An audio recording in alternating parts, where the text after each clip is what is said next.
喺重慶市沙坪公園入邊，歡樂星嘅一個角落埋藏住大家都唔願去觸碰內心深處嘅傷痕。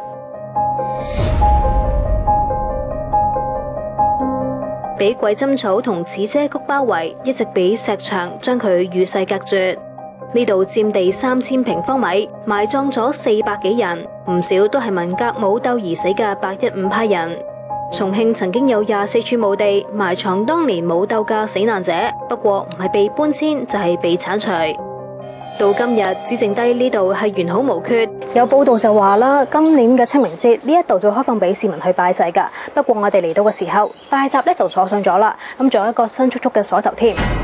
連官方報紙都話會開放，唔少人收到風諗住嚟睇下，但園方尋日突然否認，結果人人摸門釘。